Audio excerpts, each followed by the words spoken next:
경선에서 홍준표 후보가 좀 더 20대한테 인기가 많았는데 그 이유를 혹시 어떻게 보시나요? 죄송한 말씀일 수도 있겠는데 우리 홍준표 후보님께서 그 말씀하실 때 보면 굉장히 귀여운 데가 있어요. 이렇게 화끈하게 이렇게 치고 나가는 모습, 그런 것이 탁 트이는 그런 강점이 아니었나.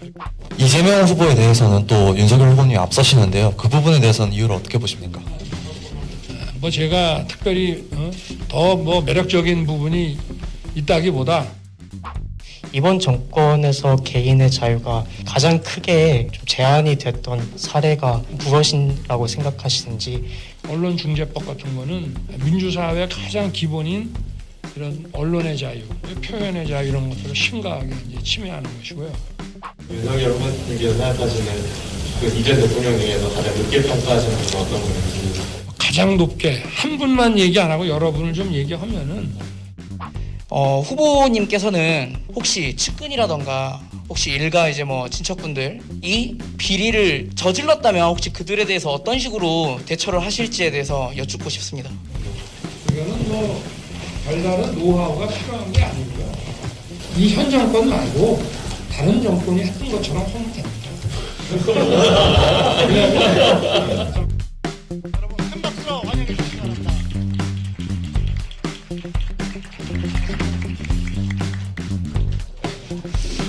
경선에서 홍준표 후보가 좀 더 20대한테 인기가 많았는데 그 이유를 혹시 어떻게 보시나요? 크게 세 가지만 말씀해 주세요. 아니 제가 그 경선 때부터 하여튼 최근까지 우리 기자분들한테 그 질문을 계속 받는데 그 아직도 잘 모르겠어요. 근데 그걸 제가 알았으면은 상당히 저도 효과적인 좀 방법을 세웠을 텐데, 근데 이제 우리 홍준표 선배한테 좀 죄송한 말씀일 수도 있겠는데, 제가 이렇게 그 토론할 때 보면은 뭐 공격적으로 하시고 뭐 이래도 우리 홍준표 그 후보님께서 그 말씀하실 때 보면 굉장히 귀여운 데가 있어요. 이렇게 좀 저는 그게 우리 좀 젊은 세대에게 좀 매력이 아니었나. 그리고 또 이렇게 좀 화끈하게 이렇게 치고 나가는 모습, 그런 것이 여러 가지 좀 답답하고 이런 우리 청년 세대에게는 좀 탁 트이는 그런 이런 기분을 주지 않았을까. 그런 것이 강점이 아니었나 그렇게 생각하고 있습니다. 네. 이재명 후보에 대해서는 또 윤석열 후보님이 앞서시는데요. 그 부분에 대해서는 이유를 어떻게 보십니까? 글쎄, 뭐 일단 우리 이재명 후보는 민주당 지금 집권 여당 후보고, 저는 이제 이 정권을 교체하겠다고 하는 야당 후보인데, 뭐 제가 특별히 좀 더 뭐 매력적인 부분이 있다기보다 먼저 국민들의 이 정권 교체 그 바람이 훨씬 강렬하기 때문에 그런 것이 아닌가 이렇게 생각하고 있습니다. 네. 이번 정권에서 개인의 자유가 가장 크게 좀 제한이 됐던 법이나 사례가 무엇이라고 생각하시는지. 그리고 혹시 대통령이 되신다면은 그런 추상적인 개인의 자유, 그거를 좀 국가가 침해할 수 없는 개인의 자유 영역을 어떻게 실질적으로 확보를 하실지 질문드리고 싶었습니다. 자유는 뭐 여러 가지 의미가 있습니다만은 제가 늘 강조하는 자유는 이 공동체의 권력, 국가 권력이 개인의 그 영역을 함부로 침범하면 안 된다 하는 이제 그런 부분이고요. 이 국가 공권력과 이 개인과의 관계, 그런 문제고, 법 자체가 자유를 침해하는 것들도 있지만 법을 운영하고 집행하는 과정에서 이 개인을 존중하지 않게 되면 개인의 자유를 침범하는 부분들이 많습니다. 저는 이 검찰이라는 데서 형사법 집행을 수십 년을 했습니다마는, 형사법 집행이라는 것은 자칫하면은 공동체의 어떤 필수적인 그 이익을 지키기 위해서 집행하는 거지만 자칫 잘못하면은 개인에게 아주 심각한 이 프라이버시와 자유 침해를 가져오는 경우들이 많고요. 그리고 우리가 평등을 지향하고 차별을 막겠다고 하는 이 차별금지법도 저것이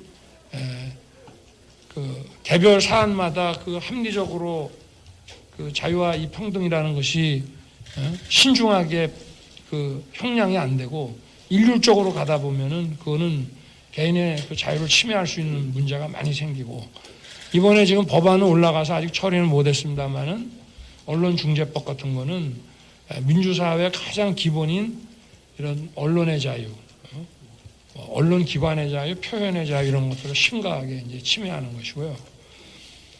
제가 이 자유를 강조하는 이유는 아마 검찰에 오래 있어서 그런 것 같아요. 그래서 이 어떤 형식적으로 법을 위반한 것으로 뭐가 딱 보인다고 해서 함부로 이 수사권이라는 걸 갖고 들어가면 안 된다는 생각을, 그만큼 그래서 이 헌법적인 비교 형량을 해서 이것이 공동체에 꼭 필요한 것인지, 그런 헌법적 차원에서 이건 개인의 자유보다 이게 더 우선한다라는 생각이 들 때 들어가야 되는 거지, 그냥 이 수사권 가지고 있고 또 법에 위반되는 것으로 일단 보인다 그래서 그냥 들어가는 거는, 우리가 아프다 그래서 늘 병원 가서 MRI 찍고 수술하는 거 아니지 않습니까? 그냥 놔둬도 자연 치유되는 것들이 많고, 꼭 병원에 가서 뭐 주사 한 대 맞을 거, 그 다음에 수술할 거 이렇게 다 나눠지듯이 공동체에서 벌어지는 이런 아주 질이 안 좋은 반칙 이런 거는 엄단을 해야 되겠습니다만은, 이렇게 함부로 법을 집행한다고 해서 개인의 사적인 영역에 쑥쑥 들어가는 건 굉장히 위험하다는 생각을 이제 가지고 있고요.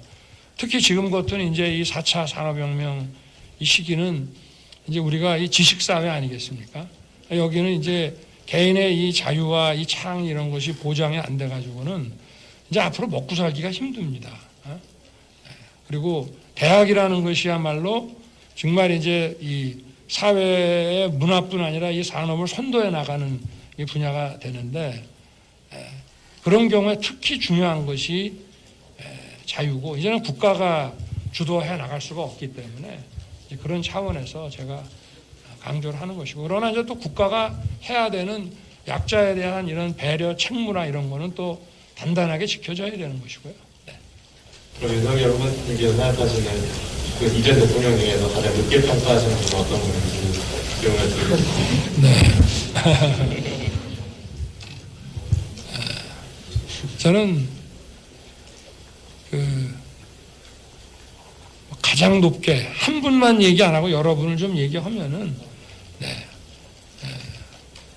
나중에 이런 4.19라든가 이런 민주혁명에 의해서 물러나시긴 했지만, 그래도 우리 정부 수립을 해서 이 자유민주주의라고 하는 이 헌법 이 가치를 세우고 한 이승만 대통령, 또 경제를 일으켜서 우리 민주화의 토대를 만들어 놓은 또 우리 박정희 대통령, 그리고 또 민주화를 위해서 헌신한 김영삼, 김대중 대통령, 이런 분들이,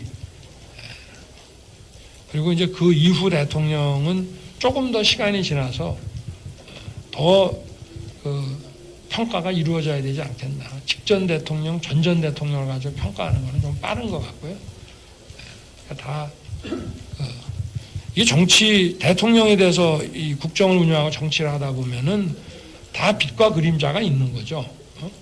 그림자만 봐서도 안 되고 또 빛만 봐서도 안 되지만, 그거를 좀 균형 있게 봤을 때 또 우리나라가 당시에 처해 있었던 상황이나 이런 걸 다 종합적으로 판단해야 되지 않겠나, 그렇게 생각하고 있습니다. 지금 청년들과 국민들이 이제 분노하는 지점이 불공정이라는 이슈 때문인 걸로 알고 있는데, 후보님께서는 혹시 측근이라던가 혹시 일가 이제 친척분들 이 비리를 대통령이 되셨을 때 비리를 저질렀을 경우에, 혹은 비리를 저지르지 않았을 때 이제 비리를 저지를 것 같을 때 어떻게 하면 예방을 할 수 있을지, 혹시 그렇다면, 그리고 저질렀다면 혹시 그들에 대해서 어떤 식으로 대처를 하실지에 대해서 여쭙고 싶습니다. 이거는 뭐 별다른 노하우가 필요한 게 아니고요. 저도 뭐 검사 생활하면서 약 한 20년 정도를 이런 그 대통령 측근이나 권력형 비리에 대한 이 사정 업무를 좀 해왔는데, 이 현 정권 말고 다른 정권이 했던 것처럼 하면 됩니다. 자, 과거에 우리 전직 대통령들 보면은